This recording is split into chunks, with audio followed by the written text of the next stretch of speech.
Dan, thank you for being here. Thank you for getting me one of those. I am giving you this. Thank you. Well, what an honor to be talking to you on the stage. I want to start off with just an introduction. You have a Michigan connection. Can you tell us what your connection is? Well, I'm old enough to be a proud Detroiter. I was. I understand the city is not populated with those nowadays, but in my day it was Motor City, Arsenal of Democracy.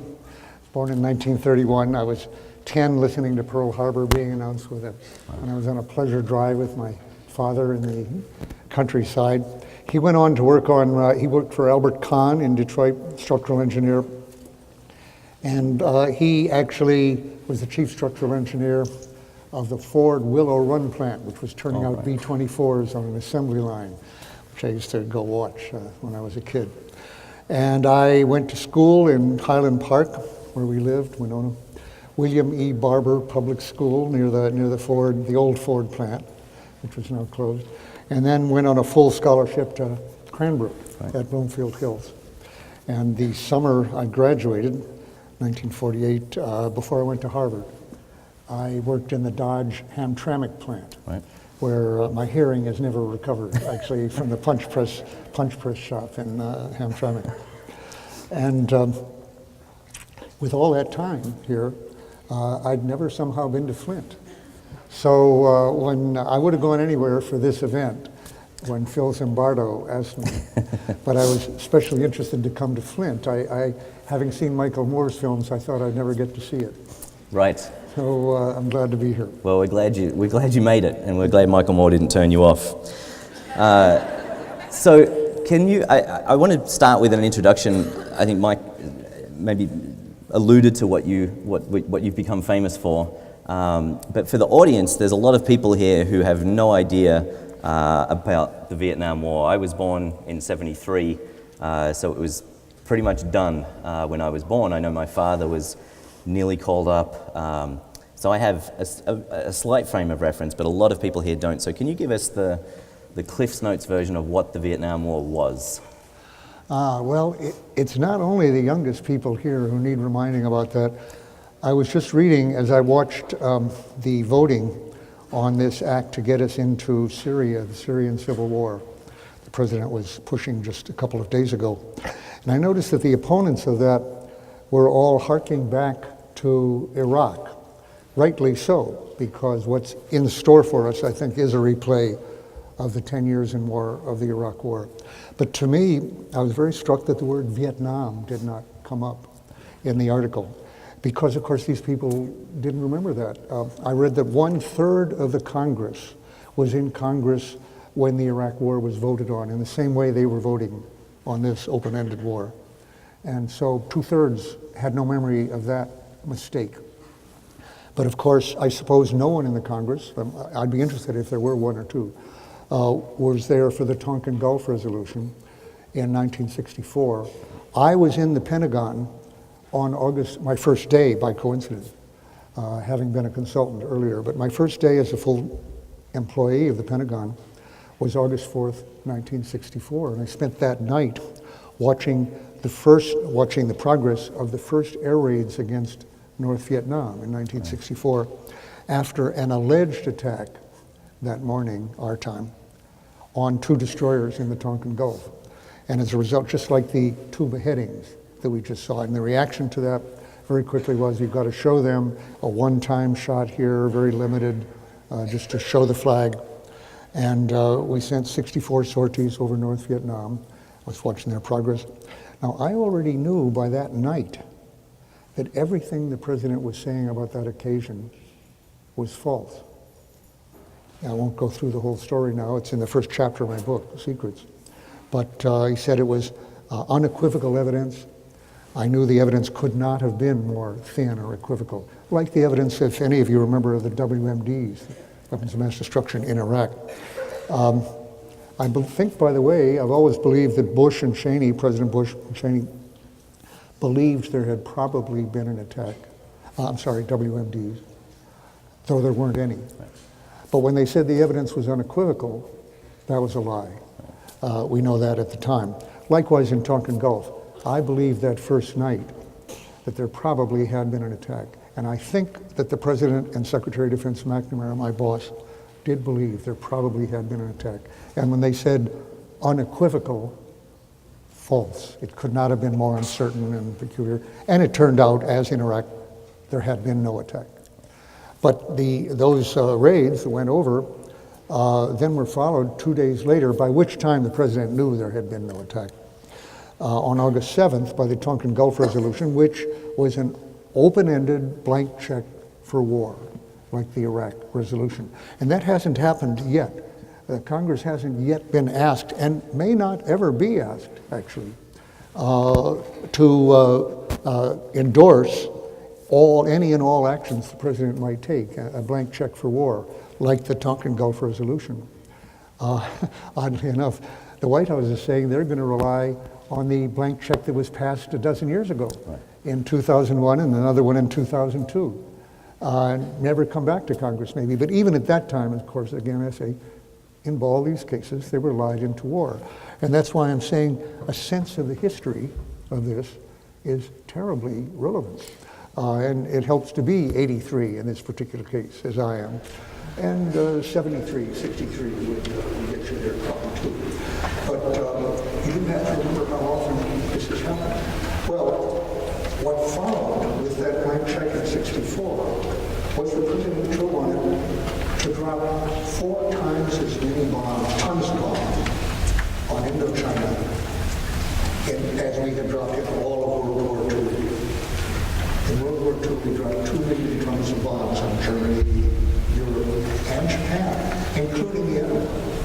2 million tons. Johnson, and following him Nixon, dropped 8 million tons of bombs on Indochina alone. And in the course of it, several million Vietnamese were killed and some 58,000 Americans. And there was much more of an anti-war movement at that point because 58,000 Americans is mostly draftees, is that much more week by week than the 4,000 killed in Iraq in our earlier war. And so it stayed below the radar.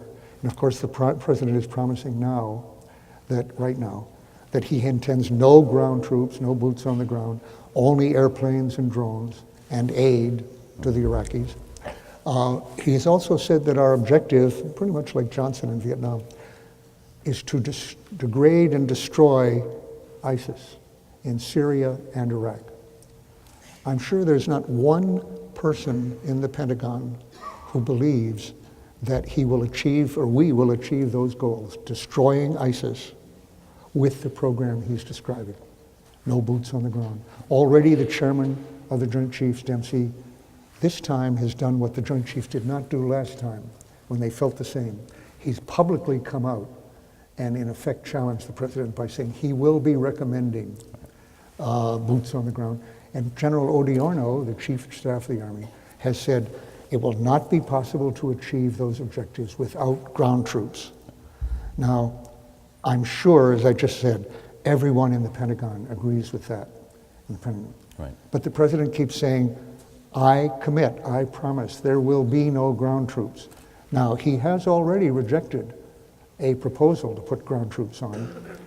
But in effect, if he were really speaking honestly here, he would be saying, I will reject every recommendation that comes up to me from the Joint Chiefs, which they're already opposing to him. I will always reject it. I will never tell them. And they've said, by the way, they will make the recommendation. If they do, will we hear of it? And if he accepts it secretly, will we hear of it? To go back to Vietnam, the President again said, I will not send American boys to do what Asian boys should be doing. In effect saying no ground troops. What he did right after the election, which I was involved in this as a staff person, was air power. Just air power. No anti-war movement. Well, actually there was an anti-war movement starting even then, but you don't get the casualties with air power. And they used to say in the Pentagon, pilots don't have mothers, by which they meant They're older, they're professionals, they're volunteers, there are few of them, they don't get many casualties, so you don't get an anti-war movement with all the mothers marching. Drones, of course, have no mothers or fathers, so they sound even better. But actually, the 18-year-olds and 19-year-olds did follow, as a matter of fact. And when their mission was changed, and I was in the Pentagon during this, it's in my first book, Papers on the War. When the mission was changed on April 1st, Fool's Day, 1965, to offensive operations from defending the base in Da Nang, where they were supposedly just defending the base which was sending out airplanes, just airplanes. When the mission was changed to offensive operations, meaning we're on the process now of taking the war over from the Vietnamese. George Bundy, the National Security Assistant, wrote a top secret memo saying, the president desires this be handled with as little publicity as possible. The impression is to be given that nothing has been changed here in policy. And contrary to my own expectations, that secret held for months. And later, when the president was sending another 50,000 or 100,000 troops to Vietnam, he was asked, does this mean the mission is changing? The president said, no, there has been no change in the mission, which was technically true because the mission had been changed 4 months earlier, secretly, and the public didn't know that. And I come back to the question right now. General Dempsey has said, if the situation requires it, which it will, that air power is not enough, I will recommend ground troops. I ask again, will we know when he has recommended that? Will we know when the president has changed the mission of those advisors and air supporters? Well, if Obama is much more transparent than Lyndon Johnson, we would know. But he isn't. He promised to be, but he isn't. Right. So, in fact, contrary, Lyndon Johnson indicted no one for, let's put it this way, for a leak. Neither did John F. Kennedy. No president before Richard Nixon had indicted anyone for a leak. I was the first under Richard Nixon when I put out the Pentagon Papers, which was history including this kind of information. So let's, before we get into the Pentagon Papers and what they were, it's safe to say that as the war progressed, it did start getting unpopular. There was an anti-war movement, and there was very much a divide in the country. Yeah. Phil described it as there were hawks and there were doves, people that were pro-war and anti-war, and there was a lot of aggression, there was a lot of attention, media attention. It was very clear that there was an anti-war movement. And so you, in your position, and maybe you came across these documents, so can you explain what the Pentagon Papers were? Yes. It was very clear to everybody in the country, I think including in the Pentagon and in Vietnam, that the mission was failing, that it was not succeeding. The Viet Cong were getting stronger year by year, actually. Right. And we were in a stalemate. They weren't able to drive us out to the sea, but we weren't able to find them and destroy them or destroy their popularity. On the contrary, the government we were supporting was so unpopular and had so little support. It was really not capable of attracting popular support, whereas the leaders, most people in Vietnam were not anxious to be under communist leadership. And the NLF, the National Liberation Front, which was fighting against us, supported and commanded really by the government in Hanoi, was led by communists. But they were leading the fight against foreign invaders. And when our airstrikes created great resentment against the foreign occupation, the young men had nowhere to go but to fight under the NLF, into the jungles, and that's what did happen. So our actual operations were strengthening the NLF under its communist leadership year by year, and that was pretty apparent to everyone, but what to do about it? When a new president came in, he said he would end the war, Nixon, at last, with honor, he said.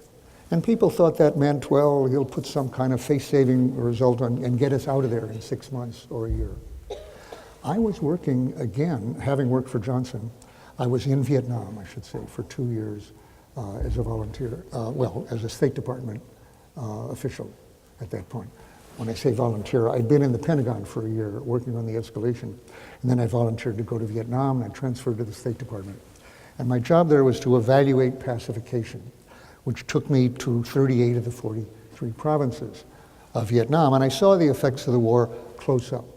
And having been a Marine platoon leader and Marine company commander in peacetime in the 50s, I had the kind of training that allowed me as a civilian to walk with the troops and observe the combat, which I did quite close up in '67 in particular. It was very clear to me how and why we were so stalemated, the extraordinary nationalistic resistance we were encountering. And so, like most people, I think, who were in the government even, I thought this war should end. The idea of escalating it, which some were still in favor, it was clear that by this time we dropped, as I say, by this time maybe 5 million tons of bombs. A couple more million was not going to make a difference. We ought to be out of there, but how to do it? And we were asking what the Pentagon Papers were. McNamara, who had pushed for the escalation, and I think felt responsible for that, rightly so, then was trying to keep a lid on it, but he also recognized it as a failure. And having been, actually, just before he became SecDef, an official of the Ford Motor Company, working in Ann Arbor, he had understood, even earlier at the Harvard Business School, that case studies of past failures were worthwhile. And he wanted to do a case study of the failure in Vietnam. And I worked on that from the beginning. I was one of the first asked to be there because I had worked in the Pentagon on the escalation and then been in Vietnam. I was now at the Rand Corporation as researcher. In the end, I wrote one of the chapters of that on 1961, drafted it. In the end, it was a 7,000-page top secret study, every page stamped top secret sensitive, titled, it had various titles, History of U.S. Decision-Making in Vietnam, 1945 to 1968. And it ended in early 68. Sometimes the title is given as 67. But it ended in early 68 because really the people thought then the war was going to end. After the Tet Offensive, it's such a disaster, it's such a stalemate. Even Johnson might end it. Certainly the next president will end it. I continued to work for the government under Nixon as a consultant. And in fact, I wrote Henry Kissinger's first submission to the National Security Council on options in Vietnam. And then I wrote a set of questions for him to give to the bureaucracy, questions for the president to be informed about, to show the degree of uncertainty and the poor prospects that were coming. But I learned that Nixon was going to follow in the footsteps of his predecessors, like the Pentagon Papers. I didn't have documents to prove that, unfortunately. But at that point, I was the only person authorized full possession of the 7,000-page study at Rand to do a lessons learned from Vietnam study in Vietnam for the Defense Department. The only one reading it. And so I learned from those studies that this wasn't just a noble effort gone wrong at the time I came into it in '65, that going back to 1945 and 46, when most Americans didn't dream we were involved in Vietnam at all, more than, by the way, they know we are involved militarily right now in Yemen and Somalia, and really on the level of a war in Iraq, in the Pashtun areas in Iraq, Afghanistan. Most Americans are not aware of that, as a matter of fact, that we're killing people in those countries. Well, who knew that we were involved in 45? But at that point, we were supporting the French to the extent by 49 of 80% of their expenditures, recapturing a former colony that had declared independence. Now, when I read that, and here I am, I've been working on this in the government for years, and in Vietnam, I didn't know that. I didn't know that Vietnamese thought of that war not as a French war as we did, but as a French-American war. They thought of themselves as that America was fighting their independence going back to 45 and 48 and 48, as it was. It's a major part of the perceptions in the war. Almost no American realized that. Well, I thought, this is not a noble cause for an American. We're the first nation born of a war of independence against an empire. We're anti-imperial, I thought. Helping the French regain a colony was not a noble cause. That meant to me that everybody killed in the years since 1945, on both sides really, were killed unjustifiably. Unjustified homicide. And that to me spelled murder.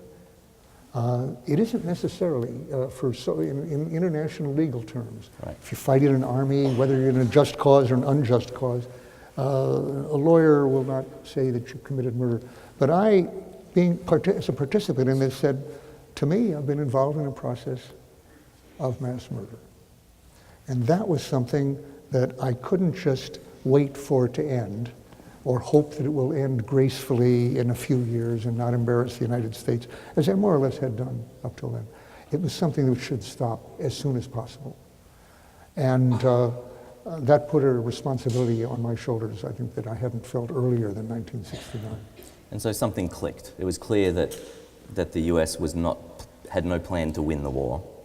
Is that right, in the documents? They had no right to win the war, any more than the Japanese in World War II, who had occupied Indochina and left their forts, or the French, who had occupied them for 100 years and left their forts, or the Chinese, who had occupied them for 1,000 years and left their forts. I've never put it just that way before, but the image is in my mind once of driving on a road from Da Nang and seeing one after another these forts, ending with a grassy knoll that was a Chinese fort 1,000 years old. And I thought, I'm walking in the footsteps of these foreign invaders. Yeah. It was a very eerie thought. In fact, I'll tell you, a kid, I was with a Vietnamese colonel at that point, a kid was yelling, "America, #1, hey, okay," and asking for candy. And I said and the colonel said, when I was a boy, I was out there on the road yelling that sort of thing to foreigners. And I said, "Oh, really? What did you say?" And I thought he was going to say, "Bonjour," to the French. He said, "Ohio," hello in Japanese. And that was an eerie feeling for me, having grown up in the Second World War, that I was dealing with people, that I was walking in the footsteps of Japanese occupiers. So we didn't have a right to be there. We didn't have a right to win, and we weren't going to win. Even as, Hitler committed aggression, some he won, and some he didn't win. He didn't have a right to do any of it. This was Vietnam was not as big as Russia for Hitler, but it was too big for us to win, because in a guerrilla war, we actually, that reassured us. We thought, well, we're not invading China, we're not invading Russia, we're just invading Vietnam. We ought to be able to handle that. It turned out, when it comes to people fighting for their country, nationalistic, in jungles and with open borders, as in Afghanistan, no jungles, but mountains, caves, open borders. When the Russians invaded that, from my experience, I said, they aren't going to have an easy time. They're not going to do it. And they didn't. They left. They were defeated just the way we were essentially defeated in Vietnam, defeated to a stalemate, which we finally left. It was not feasible for us, and I'm saying right now, bring this up to the president. The strategy, first, as General Odierno says, airstrikes and help to locals, such as they are, who that we think may be fighting on our side or may not in Iraq and Syria, is not going to destroy ISIS. It is not going to be successful. Now, there may be military who say, if we do it big enough, if we put enough troops on, then we could succeed, whether we have a right to or not. I would say that's probably wrong. The general said that in Vietnam. If we put enough troops in, we put 550,000. If we put 1 million, then we'd show them, then we'd be successful. I don't think so. 8 million tons? No, do 10 million tons, 15 million tons. I don't think so. We neither were going to succeed, we couldn't, it was infeasible, any more than the French could. Nor did we have a right to. And whether we have a right or not, that is more murky, definitely, in Iraq and somewhat less so in Syria. But whatever the right is, it's infeasible. It's not going to happen. We're not going to defeat ISIS with military means. So you used a word a couple of minutes ago, responsibility. So you found yourself in a position where you were the only one who was able to read these documents. And how many pages were there? 7,000. 7,000 pages. And you felt a responsibility. And when people are presented with that opportunity, there are two choices: do nothing or do something. And can you explain why you chose to do something instead of nothing? Well, they have more than two choices, because of course there is more than one kind of thing you can do. I'm sure. And to resist a policy from within, to criticize what the president is doing or challenge it or obstruct it from within in almost any way, write a memo, speak in the water cooler, anything, is somewhat risky. Yeah. Makes you a troublemaker, not a team player, and may get your boss in trouble, and that's risky. And so anything has some risk, but there's a great range of possible things you could do. And actually I think I went through pretty much the whole range that I could imagine without taking enormous risks at first. I had a reputation, like a number of other people, for taking the risk of telling what I thought to a boss. And even sometimes, and this is bureaucratically dangerous, but if I thought it was necessary, going around the boss, right, and to a higher level or to a different level. And I'd gotten away with it, you might say, because of what I could contribute up till that point. So I was advising people in the government, inside, higher levels, different levels, as a RAND consultant to the Pentagon. I was telling people like Bobby Kennedy, even later, and that's going outside the executive branch. He was a senator then, but regarded as a presidential hopeful. So I took him, brother of the former president, so I gave him things that I didn't give any other president in terms of classified information and so forth. But going outside the executive branch is a different order of risk, even to Congress. Definitely, because Congress controls the budget, and they're the enemy, in effect. They're the ones who have to be fooled, if possible, and kept out of this process. Well, I did that too. And however, they sat on it, pretty much. I gave the Pentagon Papers initially to Senator Fulbright of the Senate Foreign Relations Committee, and he promised to hold hearings, which is exactly what I wanted. But looking them over, he saw two little problems with that. A, this mainly implicated the Democrats. He was a Democrat, I was a Democrat, because of Kennedy and Johnson, and Truman to start with. And so it made the Democrats look bad. The Democrats never did hold hearings, even though they were in control of the Congress later on this subject. Second, the Pentagon would use that as an excuse no longer to allow him to have classified data. They would say, we can't trust you if you put these out. We'll give foreign military aid to the Armed Services Committee, which is friendly to them, rather than to Senate Foreign Relations. Same thing issue arises now with the intelligence committees. Exactly. Clapper, the head of Director of Central Intelligence, comes before the Senate Intelligence Committee. Supposedly, it's his overseers. Wyden, who knows all the intelligence, knows the answer to the question he asks, are you collecting mass information on masses of Americans of any kind? And Clapper says, under oath, no. Right? Now, some points that haven't been sufficiently brought up. Clapper later, when Snowden reveals that this is totally false, it's a flat lie, because he revealed that's what they're doing, is collecting mass information on essentially everybody.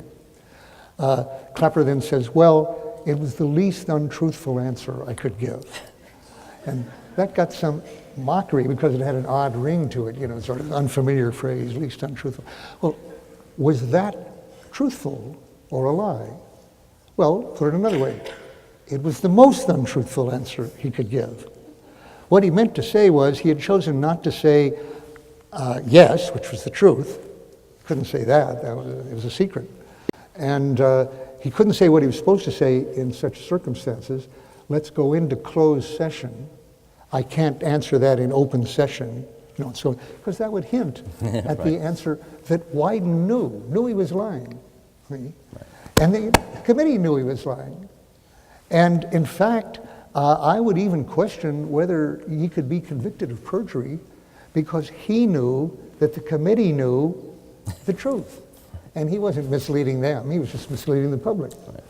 The point being, Wyden couldn't do anything with that, didn't do anything with that. He has the lie there, he wanted to bring it out. We don't learn it because Wyden knows it. It's a secret, a black hole. Well, exactly, I gave the documents to the Foreign Relations Committee. That did nothing.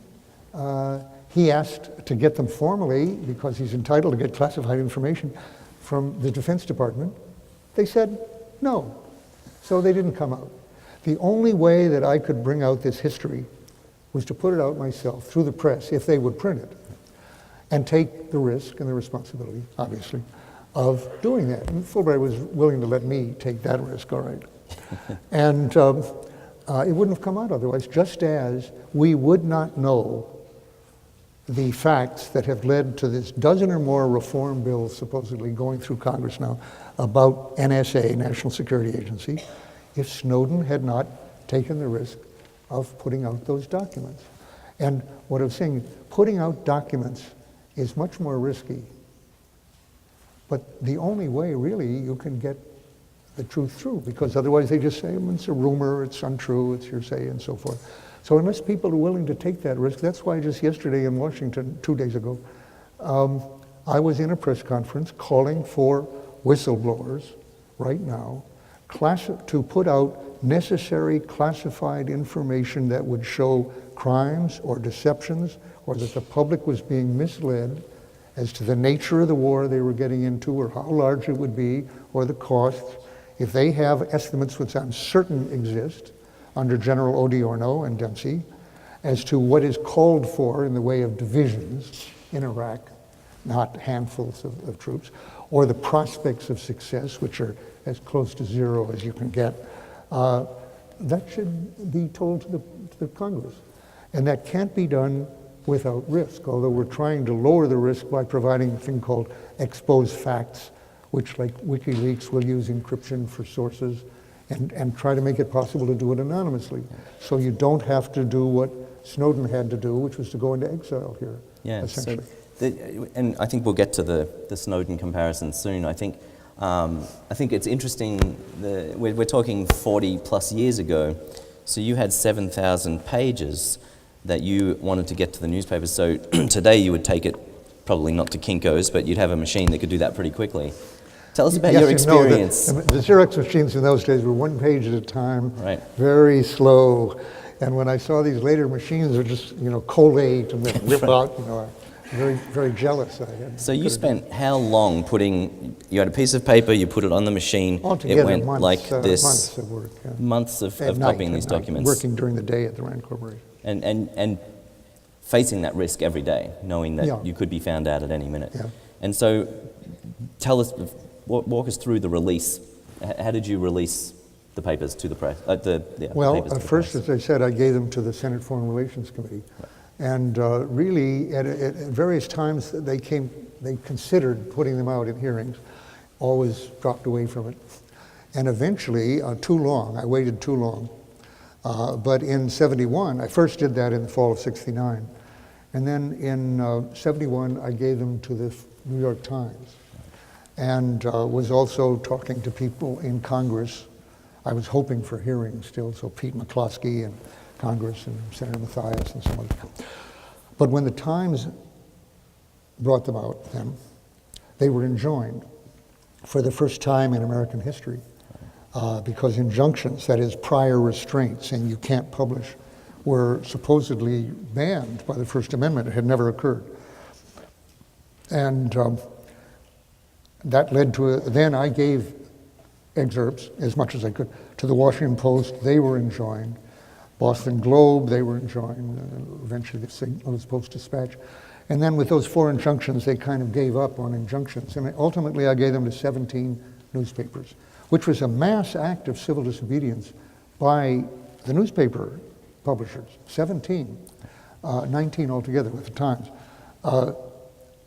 in face of the president, Nixon, saying this jeopardizes national security, this will damage, hurt, lose American lives, terrible, etc. And they read this material and they didn't agree. And they defied the Attorney General and the President and went ahead, knowing that they could be prosecuted too. And Nixon did intend to prosecute the New York Times in particular.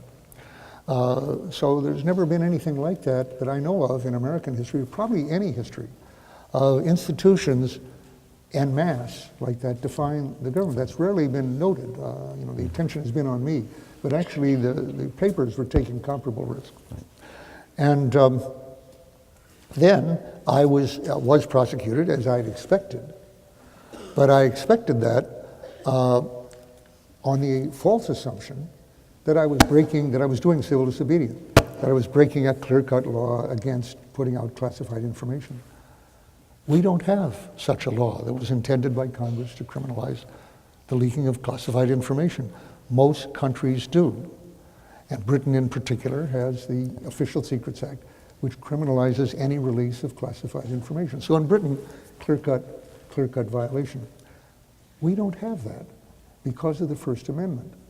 So what they did, I was the first person ever prosecuted for a leak. It was not the first leak by any means, or the last. But I was prosecuted with this.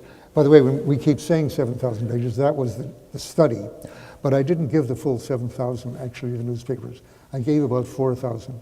There were 3,000 on negotiations, and I didn't want to get in the way of negotiations, and I gave those only to the Senate. So the papers had about 4,000, or some subset of that. But I expected, as I say, to be prosecuted, even though I wasn't aware. There had never been a prosecution before. Yeah.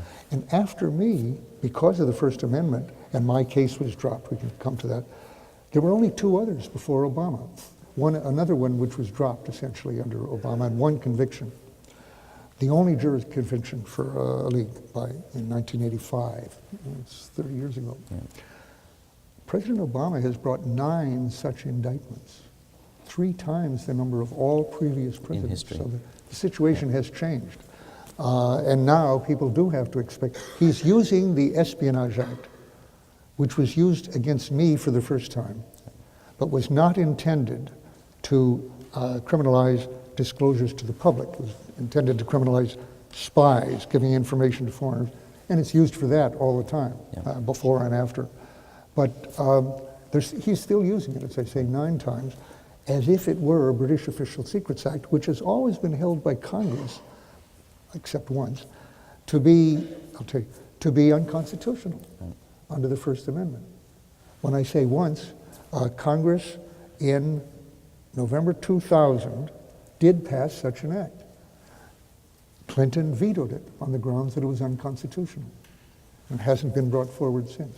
So I would say I would argue on the basis of a lot of legal scholarship, but still controversial, that act is unconstitutional in this country, violation of the First Amendment, used against disclosures to the American public with no opportunity to defend oneself on the grounds that it served the public interest, which is the way the Espionage Act is written.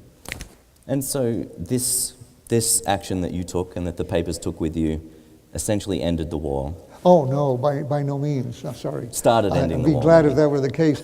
I scarcely hoped for that. I hoped it would help. After all, it was a history that ended in '68, which is before Nixon came in. Right. So it wasn't what Nixon feared I had, and I did have stuff on Nixon also, but not as much as he feared.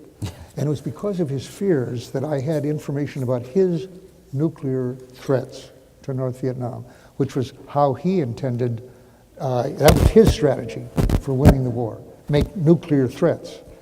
I knew that, and I was sure it would not work, and it didn't. Right. But it never really became that public. There are public sources. But that's what I was trying to avert. But I didn't have documents on it. He feared I did, which led him to take criminal actions, clearly criminal actions, against me to keep my mouth shut. Sent CIA burglars into my former psychoanalyst office, hoping to get information to blackmail me with, to keep me from putting out what other documents I might have on him.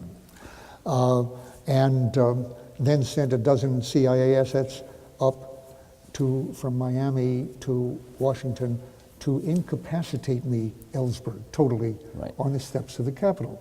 Then a criminal offense. Now, of course, the president is claiming, Obama, the right to do this sort of thing to Americans that he suspects of in various ways. And I was overheard on warrantless wiretaps, right, then illegal. You just found out about that. Now legal after the trial. Yeah. So when these acts came out as a result of the Watergate break-in, they used the same people for the Watergate break-in. Right. And when one of them finally, people under prosecution, finally revealed the attempt to incapacitate me, the warrantless wiretaps, the burglary, et cetera, et cetera. My trial was ended on the grounds of governmental misconduct against me, a gross pattern. First time that had happened in a federal court, actually. Charges dismissed. So that was a miracle, you know, and that's why I'm sitting here now, in effect. But more importantly, those were key charges in the impeachment hearings against Nixon, which led him to resign. Right. And that, in turn, made the war endable. It ended 9 months after he resigned. And it wouldn't have ended otherwise, actually, would have continued. So the Pentagon Papers, which only dealt up to '68, did not affect Nixon's policy on the war. I'm often given credit for that, too bad, but it didn't. Yeah. It affected public opinion a great deal. Yeah. But Nixon was paying no attention to public opinion. He was pursuing his war against North Vietnam. He continued to do it. The year after the Pentagon Papers came out, 1972, was the biggest bombing of the war, heavily. And then in '73, the bombing ended. I should say the American troops ended, but we continued to pay the South Vietnamese to bomb. And so forth. The war went on till '75. So, but what did end the war was Nixon being out of office. Not been my initial goal. Aim. Yeah. And what did that was the actions he took against me to keep me from telling the truth with documents. I was saying what he was doing, but he rightly figured no one would believe me, and that turned out to be true. Right. So that didn't affect him, but in fear that I had documents to prove it, he did these actions against me which brought him down. Yeah. And that actually did help end the war. So I was part of a chain of actions and events that did help end the war. So that's very good. It shows that one person can have that effect, but that was also true of other people in the chain. John Dean, who revealed to the prosecutors the actions, Alex Butterfield, who revealed the big secret that Nixon had taped himself in the Oval Office, Archibald Cox, who refused the president's order to, or rather I should say, he was the special prosecutor, Elliot Richardson, who refused to fire Archibald Cox, et cetera. There were all these people took unusual action and were part of a chain that ended the war. So we've got about 3 minutes left. I want to talk about, squeeze the rest of your life into 3 minutes. From what I can gather, that started a different life for you. That you've been, how many times have you been arrested? About 85. 85 times. And I think that I want you to talk a little bit about that, because the DVD that's for sale out there has got a longer conversation with you and Phil Zimbardo about that lifestyle. And something that you said, I think, struck me, that when you get arrested, it's not an unpleasant experience because you end up hanging out with people that also get arrested, and they're your kind of people. Can you elaborate on that a little? You meet very, very nice people in the jail in connection with civil disobedience actions. I can recommend to you. In fact, well, he didn't eventually marry her. My older son spent 9 years with a woman he met in jail, protesting a nuclear plant in New York. The kind of thing that can happen. I'm trying to advertise this, but the civil disobedience I didn't mention earlier when you were asking me sort of in effect, why did you do this? I would not have thought of doing what I did do, even though I was trying within channels to see the war get ended. But I would not have thought of doing something that would put me in prison for life as I expected. I did face charges of 115 years, 11, what was it, 12 felony counts, I think it was. 10 years, 11 for 10 years and 1 for 5. That was it. 115 years, which would have been life, essentially, even with good behavior, if I'd had good behavior. Because not everybody was sure I would be a good prisoner. Yeah. But I wouldn't have thought of doing that without the face-to-face example of young men who were going to prison, not because they thought they would end the war by doing that, by sitting in a doorway of an induction center or on a railroad track or something, but because it was the most they could do non-violently and truthfully with their lives to end the war, and going to jail for draft resistance. And we don't have the draft as a challenge right now to this, and that is a factor in why we don't have an anti-war movement that we should have had for Iraq or for today. We don't have the casualties, that's good, coming back, but that's because of the reliance on air power in Iraq and Libya and elsewhere. It doesn't do any good to the people on the ground over there, but it saves us from casualties. Okay, so these people were going to prison, and Randy Keeler was the name of one, Bob Eaton, some others that I met face to face, and that put the question in my mind, what can I do to help end this war? A lot of people were doing that, even full time, now that I'm ready to go to prison. And now that I'm ready to, go to prison, that encompasses a lot of other things. So that isn't the choice that most people face. Still, whistleblowing, that is risking prosecution, which is now a serious risk under Obama and his successors. He's set a precedent here that I'm sure will be followed. That's a very serious consequence, but obviously. But even without that, the risk of losing your clearance, your job, your promotion, your pension, and very likely with a loss of income that's involved, your marriage is very common, your children's education. These are more than sufficient to keep people's mouths shut, even when they realize that what's going on is wrong and should be stopped, and that they could expose it, but only at this cost personally. And unfortunately, what surprised me was to realize that although not in the Marines in peacetime, but in Vietnam as a civilian, I'd seen a great deal of battlefield courage. It's common, routine, everywhere you look, day by day. And yet those same people in a civilian job, like General Powell, who had, former Secretary of State, who'd been a battalion commander in Vietnam, but as Secretary of State, risking his position with the president, risking his clearance and whatever. Neither he nor his assistant, like Larry Wilkerson, who knew that going into Iraq was going to fail and was wrong, clear-cut aggression, knew that, but they couldn't bring themselves to resign. They didn't have the example that I had of meeting people in the anti-war movement.